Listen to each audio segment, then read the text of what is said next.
Yes classes, आपका स्वागत है। क्रिया पढ़ रहे थे, अंतिम रूप में चल रही है क्रिया और भविष्यत काल में अपन ने देखा था, उसके 4 उपभेद देखे थे। उसमें अपन ने सामान्य भविष्यत काल है उसको देख लिया था। अब उसका नंबर 2 जो संभाव्य भविष्यत्कालिक क्रिया है उसको देखते हैं।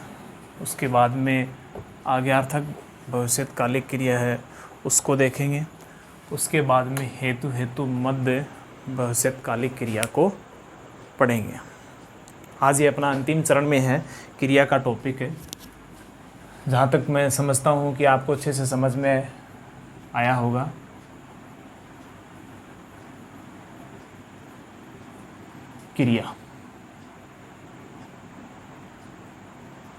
क्रिया के अंदर अपना 2 नंबर चल रहा है संभाव्य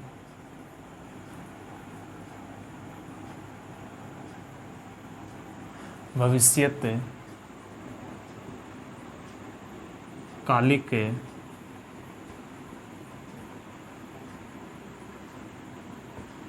क्रिया। देखिए, इसकी पहचान अगर अपन देखें तो इसमें वाक्य के अंत में जो शब्द है उसमें क्या मिलेगा अपने को, ए और ओ और ऊ। ये इसकी अपन एक पहचान के रूप में देख सकते हैं। देखिए इसकी परिभाषा,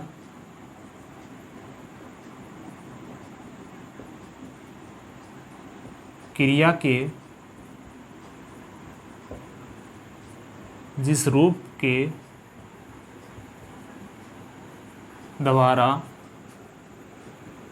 कौन से समय में, आने वाले समय में, किसकी बात कर रहे हैं अपन, भविष्य की बात कर रहे हैं। किसकी बात कर रहे हैं, भविष्य की बात कर रहे हैं। आने वाले समय में किसी कार्य के होने में किसका बोध होगा, संभावना का। कार्य के होने में संभावना का बोध होता है वहाँ क्या होती है, संभाव्य भविष्यत। संभाव्य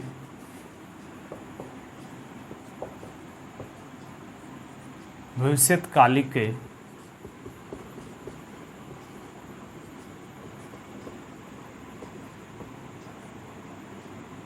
क्रिया होती है। ठीक है, क्या हो रहा है कि क्रिया के जिस रूप के द्वारा आने वाले समय में किसी कार्य के होने में क्या प्रकट होती हो, संभावना प्रकट होती है, संभावना का भाव हो। और पहचान के लिए वाक्य के अंत में जो शब्द है उसके अंत में क्या आएगा, ए, ओ और ऊ। ठीक है, अब देखिए जैसे एक शब्द हो रहेगा इसमें, वो देखिए शायद। क्या रहेगा, शायद भी रहेगा। शायद राकेश कल आए। शायद मैंने क्या पहचान के लिए क्या, शायद, और वाक्यांश के अंत में जो शब्द है उस शब्द के अंत में क्या होगा, ये का प्रयोग। ये ए का प्रयोग हो रहा है। शायद राकेश कल आए।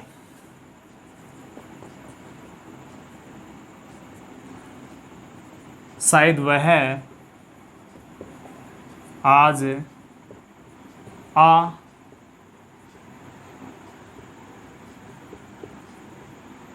रहा हो।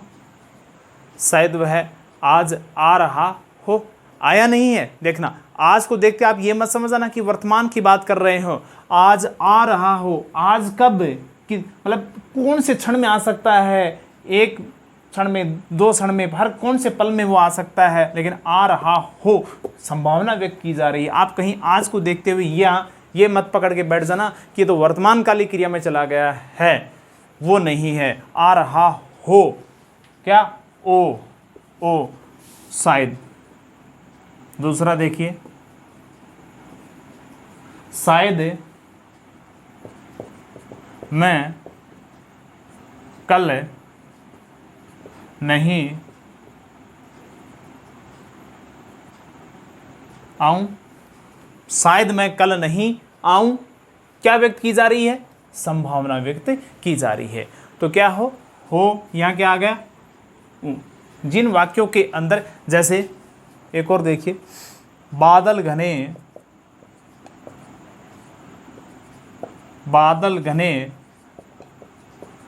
काले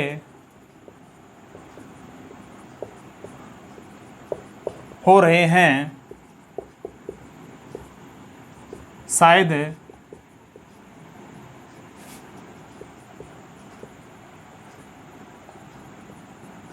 बरसात हो, संभावना व्यक्त कर रहे हैं ना।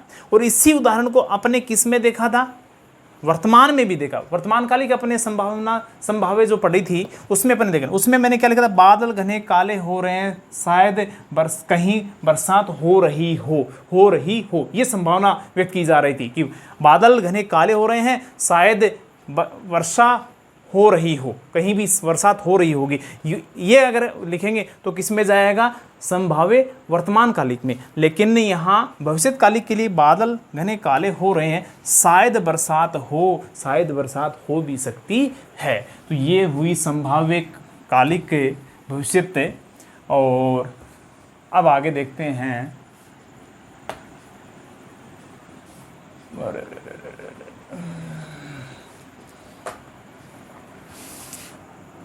नंबर 3 है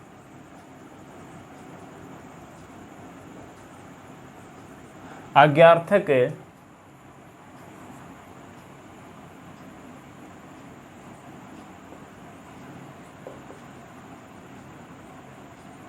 भविष्यत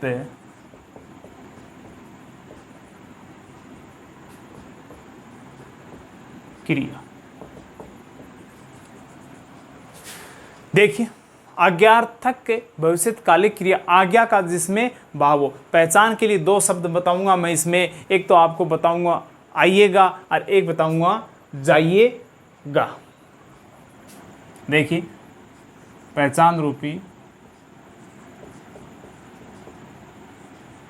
बहुत सिंपल है, और एक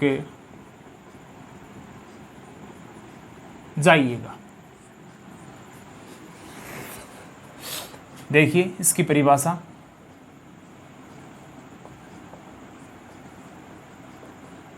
क्रिया के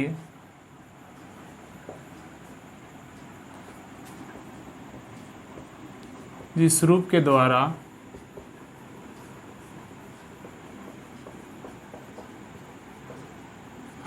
आने वाले समय में किसी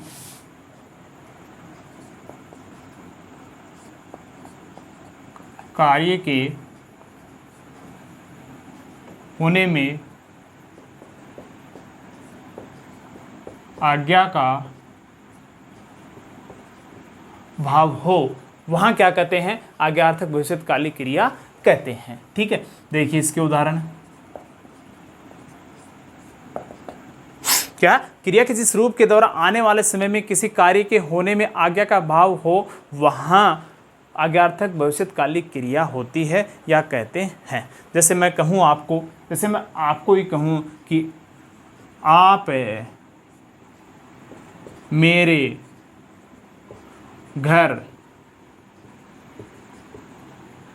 अवश्य आइएगा।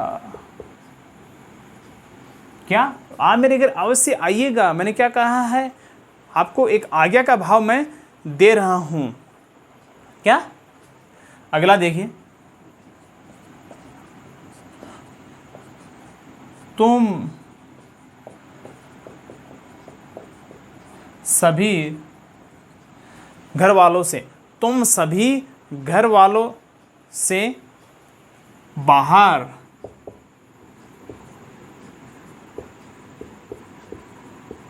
कोई नहीं क्या करेगा, जाइएगा। ये भी किसका भाव आ रहा है, आज्ञा का भाव आ रहा है। जैसे मैं लिखूं, उमा तुम ही खाना, उमा तुम ही खाना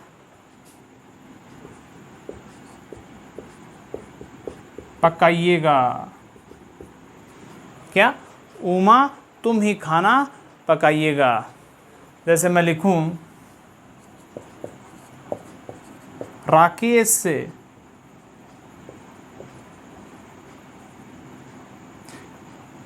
अवश्य क्या करेगा, आइएगा। क्या करेगा, आइएगा। तो देखना, आइएगा, जाइएगा, पकाइएगा और आइएगा।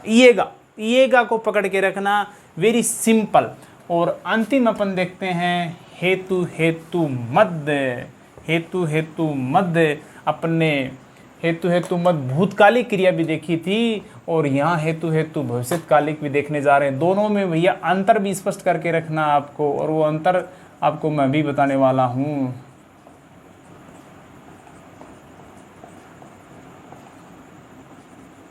हेतु हेतु मध्य भविष्यकालिक क्रिया देखना, इसमें क्या होता है, इसकी पहचान।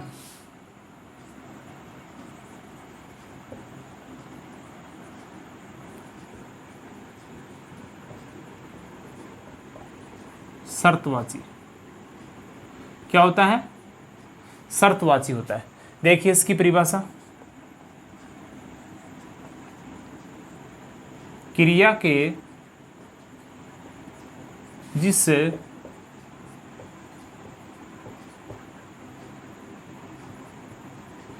रूप के द्वारा भविष्य में किसी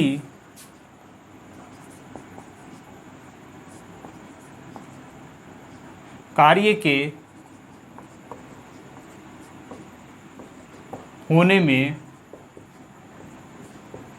शर्त का बोध होता हो, वहाँ हेतु हेतु मध्य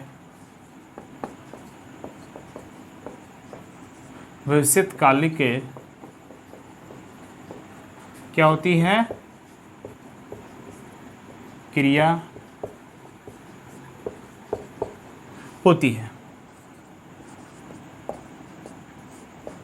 देखना, हेतु हेतु मध्य जो भूतकालिक क्रिया उसमें शर्तवाची होगा, लेकिन उसके साथ में क्या है, यदि, तो, अगर, तो शर्तवाचक जो शब्दांश हैं उनका क्या होता है, प्रयोग होता है। लेकिन यहाँ किसी भी शर्तवाचक जो शब्दांश होते हैं उनका प्रयोग नहीं होगा। एक बात दूसरी बात पे टिकी हुई रहती है और शर्त का बोध हमें होता है। जैसे मैं लिखूं, यदि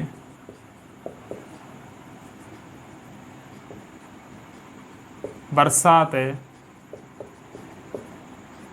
अच्छी होती, यदि बरसात अच्छी होती तो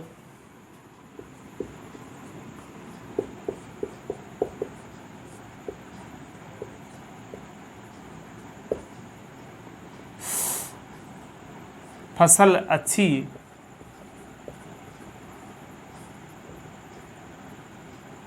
पकेगी। क्या, यदि बरसात अच्छी होती तो फसल अच्छी पकेगी। देखना, यदि बरसात अच्छी होती की जगह होगी करो अपने, तब ये वाक्य शुद्ध होगा। अब सही हुआ वाक्य, यदि बरसात अच्छी होगी तो फसल अच्छी पकेगी। और ये लिखना, यदि बरसात अच्छी होती तो फसल भी अच्छी होती। वो तब किस में चला जाता? भूतकाल के अंदर चला जाता। जैसे अपन अगला देखें, अगर क्या करोगे भैया, पढ़ोगे तो क्या हो जाओगे? पास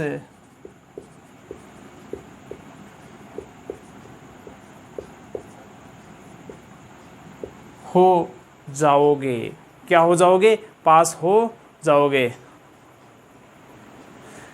अगला देखिए,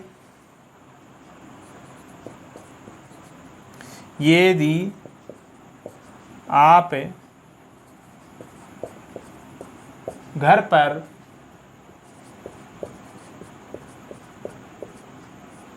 रुकोगे तो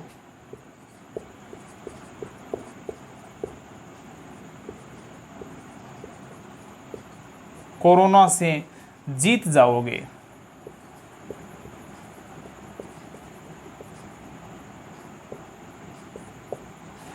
देखना, वर्तमान समय में जो महामारी चल रही, यदि आप घर पर रुकोगे तो कोरोना से जीत जाओगे। अगर घर से बाहर निकलोगे तो कोरोना को लपेट कर घर में ले आओगे। अगर पढ़ोगे तो पास हो जाओगे। यदि बरसात अच्छी होगी तो फसल भी अच्छी पकेगी। अगर मेहनत अच्छी करोगे तो सफल भी हो जाओगे। ठीक है भैया, अपना ये क्रिया का टॉपिक है हुआ आज कंप्लीट।